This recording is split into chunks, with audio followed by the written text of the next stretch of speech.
ये एक अंधेरे से पहले का मामूल था। हर शाम डूबने वाले सूरज से कुछ देर पहले वो आदमी अपने घर के दरवाजे पर अल्कोहल छिड़क देता। घर पहुंचते ही सबसे पहले वो अपने कुत्ते को अच्छी तरह साफ करता। जैसे ही सूरज डूबने लगता, वो खास स्टील की प्लेटें लगाकर दरवाजे और खिड़कियां पूरी तरह बंद कर देता। घर में एक भी रोशनी न जलने के बावजूद उसे कोई खतरा महसूस नहीं होता था। वो अपनी राइफल को सीने से लगाए कुत्ते के साथ बाथ टब में सिमट कर बैठ जाता, तभी उसे सुकून मिलता। दरअसल उसने इतनी सख्त सुरक्षा इसलिए की थी कि रात के अंधेरे में बाहर की दुनिया इंसानों की नहीं रह जाती थी। वहां खौफनाक ज़ॉम्बीज़ के झुंड सड़कों पर दहशत फैलाते फिरते थे। लगभग 5 साल पहले 2012 में एक वायरस ने तबाही मचा दी थी। इस वायरस ने 90% इंसानों को हलाक कर दिया, जबकि 10% लोग ज़ॉम्बी में बदल गए। ये ज़ॉम्बी धूप से बेहद डरते थे, सिर्फ रात में निकलते थे और उनकी सूंघने की हेस बहुत तेज थी।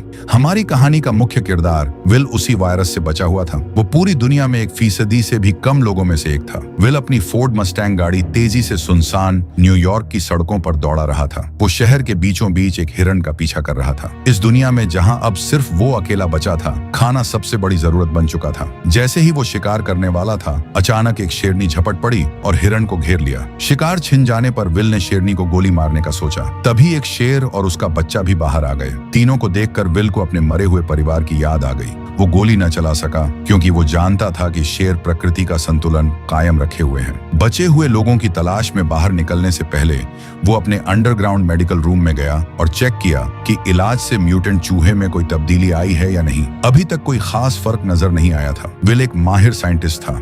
उसने वायरस की वैक्सीन पर आधारित जीन थेरेपी तैयार की थी। जब लग रहा था कि आज का दिन भी मायूसी भरा गुजरेगा, तब उसने देखा कि एक म्यूटेंट चूहे में हमला करने की ताकत खत्म हो चुकी थी। वो हर रोज गाड़ी चलाकर वीडियो स्टोर जाता, सीडीज बदलता और वहां रखे पुतलों से बातचीत करता। देखने वाला सोच भी नहीं सकता था कि कोई इंसान इतना अकेला हो सकता है कि पुतलों को अपना दोस्त बना ले।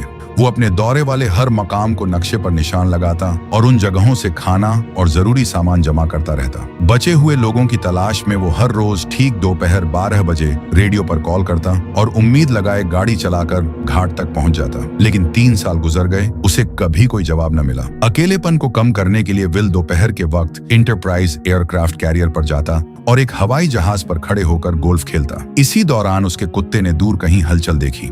विल ने फौरन राइफल उठाई, स्कोप से देखा तो एक हिरण नजर आया। वो कुत्ते को साथ लेकर शिकार पर निकल पड़ा, लेकिन अचानक एक बुरी बात हो गई। हिरण भागते भागते गलती से एक बंद जगह में फंस गया और घबराकर इमारत के अंदर घुस गया। कुत्ते को भी भूख लगी हुई थी, इसलिए वो बेखौफ उसके पीछे इमारत में दाखिल हो गया। विल ने रोकने की कोशिश की, मगर कुत्ते के लिए उसे भी अंदर जाना पड़ा। अंदर पूरा अंधेरा था, कुछ भी नजर नहीं आ रहा था। विल का दिल जोरों से धड़क रहा था। एक आईना भी उसे खौफजदा कर सकता था। जैसे ही वो ऊपर जाकर कुत्ते को ढूंढ रहा था, अचानक एक दर्दनाक चीख सुनाई दी। उसे डर था कि कहीं कुत्ते के साथ कुछ बुरा ना हो गया हो। वो खुद को हौसला देते आगे बढ़ा। तभी उसे एक खौफनाक मंजर दिखाई दिया। सिर्फ 5 मीटर दूर ज़ॉम्बीज़ का एक झुंड खड़ा था। विल ने कुत्ते के लिए हिम्मत जुटाई और अंदर गया। आखिरकार एक मेज के नीचे उसका जर्मन शेफर्ड मिल गया, जो बहुत डरा हुआ था।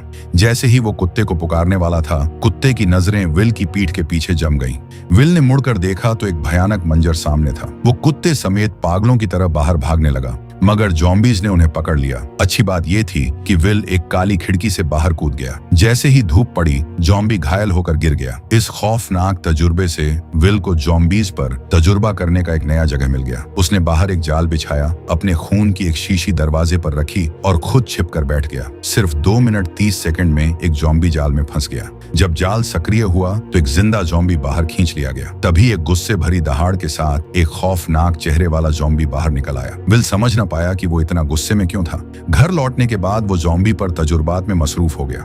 उसे अंदाजा न था कि ये मादा ज़ॉम्बी दरअसल ज़ॉम्बी किंग की बीवी थी। उसे पकड़ने की वजह से ज़ॉम्बीज और इंसानों के बीच जंग पूरी तरह शुरू हो गई। विल इस शहर का अकेला जिंदा इंसान था, मगर उसे हैरत हुई जब उसने देखा कि वीडियो स्टोर का एक पुतला अचानक हिल रहा था। वो पुतला, जो असल में वीडियो स्टोर के दरवाजे पर होना चाहिए था, वो अचानक कई किलोमीटर दूर कैसे पहुंच गया। विल ने फौरन बंदूक निकाली और पुतले पर निशाना लगाया। उसने सोचा कि शायद कोई इंसान यहाँ पुतला रखकर उससे बात करना चाहता है, मगर आसपास कोई इंसान नजर न आया। असल में ये ज़ॉम्बी किंग का बिछाया हुआ जाल था, क्योंकि विल ने उसकी बीवी को पकड़ लिया था। जब विल पुतले के पास झुका तो अचानक जाल सक्रिय हो गया और वो हवा में लटक गया। सर पर लगी चोट की वजह से वो बेहोश हो गया। जब सूरज डूबने वाला था तब उसकी अलार्म घड़ी बजी और वो जाग उठा। जैसे ही सूरज की रोशनी खत्म हुई, खौफनाक खतरनाक ज़ॉम्बी बाहर निकल आए। विल ने कमर से चाकू निकाला और घबराकर पैरों में बंधी रस्सी काटने लगा, मगर गिरते ही चाकू उसकी टांग में घुस गया। अब मुश्किल और बढ़ गई थी क्योंकि डूबते सूरज की आखिरी किरणें भी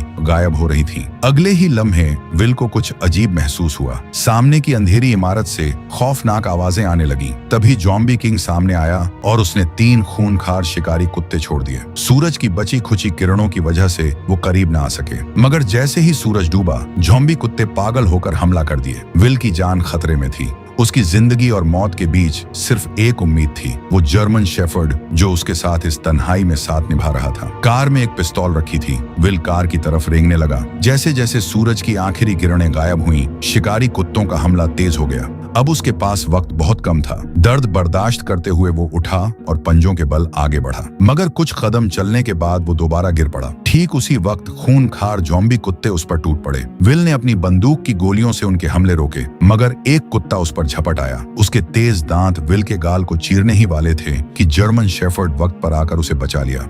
मगर सबसे बुरी बात यह थी कि लड़ाई में दूसरे कुत्ते ने शेफर्ड को काट लिया था। विल का दिल बैठ गया क्योंकि सिर्फ उसके पास एंटीबॉडी थी, शेफर्ड के पास नहीं। घर पहुंचकर विल ने एंटीवायरल इंजेक्शन लगाया, कुत्ते को गोद में उठाया और उम्मीद करने लगा कि वो ठीक हो जाएगा।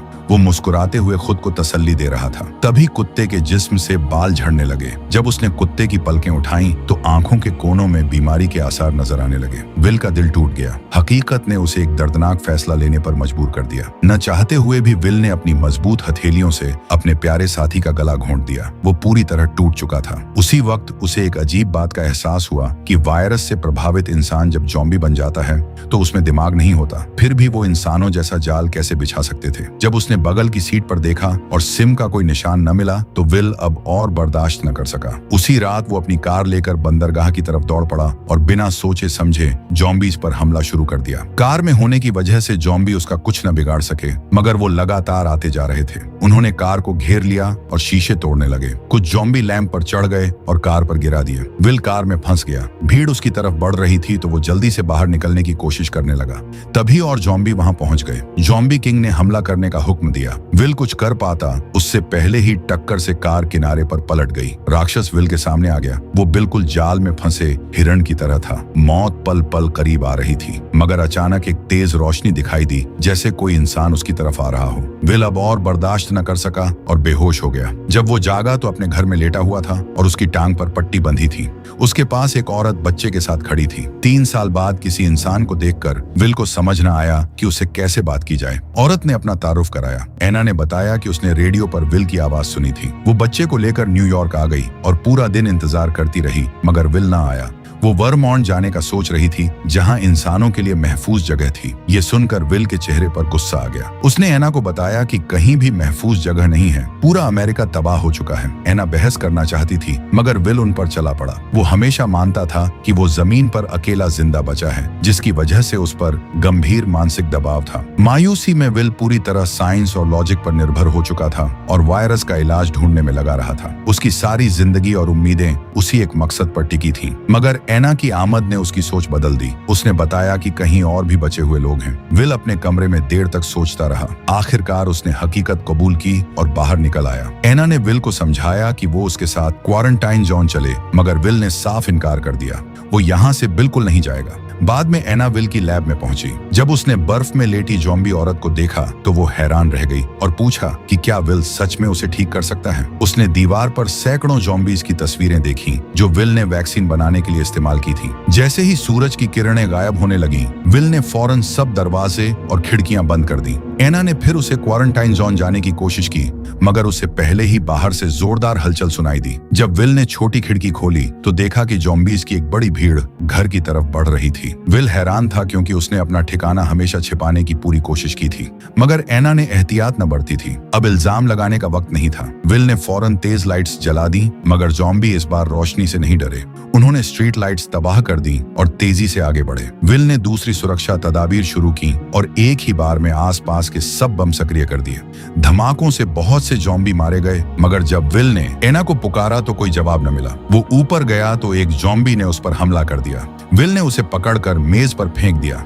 जब जॉम्बी समझा कि विल मर चुका है, तब विल ने मौका पाकर ईंट उठाई और उस पर वार किया, मगर जॉम्बी को कोई नुकसान न हुआ। वो विल को उठाकर नीचे फेंक दिया। जब जॉम्बी किंग गुस्से में उसकी तरफ बढ़ा तो विल ने राइफल उठा ली, मगर जॉम्बी दीवार के पीछे छिप गया। विल ने गैस सिलेंडर पर निशाना लगाकर गोली चलाई। धमाके से जॉम्बी बाहर गिरा, मगर ज्यादा घायल न हुआ। वो सीढ़ियां चढ़कर गायब हो गया। विल ने पीछा किया तो देखा कि वो खिड़की से बाहर कूद गया है। विल जल्दी से औरत को ढूंढने अंदर गया, मगर एक और जॉम्बी वहां मौजूद था। एना और बच्चा अलमारी के नीचे छिपे हुए थे। विल ने उन्हें खामोश रहने का इशारा किया और पिस्तौल से जॉम्बी को निशाना बनाया, मगर जॉम्बी ने उन्हें देख लिया। दोनों को बचाने के लिए विल को अंदर जाना पड़ा। तभी बाहर से तेज आवाज आई। जब विल ने दरवाजा खोला तो जॉम्बी किंग दहाड़ रहा था। असल में वो और जॉम्बीज को बुलाने गया था। उनका हमला अब सिर्फ तोड़फोड़ नहीं, बल्कि मंसूबाबंदी के साथ था। विल को एहसास हुआ कि जॉम्बी अब सिर्फ जानवर नहीं, बल्कि सोच समझकर हमला कर रहे थे। तीनों तेजी से तहखाने में भागे। विल ने दरवाजा अच्छी तरह बंद कर दिया और एना बच्चे समेत लैब में छिप गई। तभी एना ने एक मौजज़ाना मंजर देखा और विल को बुलाया। विल की बनाई वैक्सीन असर कर रही थी और जॉम्बी किंग की बीवी धीरे धीरे इंसान में बदल रही थी। मगर तभी जॉम्बी अंदर घुस आई। विल ने कांच का दरवाजा बंद कर दिया। वो उन्हें बताना चाहता था कि वो सब ज़ॉम्बीज को दोबारा इंसान बना सकता है, मगर ज़ॉम्बीज की नजर में विल खुद एक भयानक मखलूक था। जैसे जैसे जॉम्बी किंग कांच के दरवाजे को धक्का मार रहा था, दरवाजा टूटने लगा। विल ने इधर उधर देखा तो उसकी नजर एना की गर्दन पर बने तितली के निशान पर पड़ी। तितली देखते ही उसे सब कुछ समझ आ गया। वो फौरन एक कंटेनर उठाता है और जॉम्बी औरत के जिस्म से सीरम निकाल लेता है। उसका खून वैक्सीन की तरह काम कर सकता था। वो सीरम निकालकर एना और बच्चे को महफूज अंडरग्राउंड रास्ते से भेज देता है। गेट बंद करते ही जॉम्बी किंग ने कांच तोड़ दिया। ठीक उसी लम्हे विल ने ग्रेनेड का पिन खींचकर जॉम्बीज के झुंड की तरफ फेंक दिया और यहीं ये कहानी खत्म हो जाती है।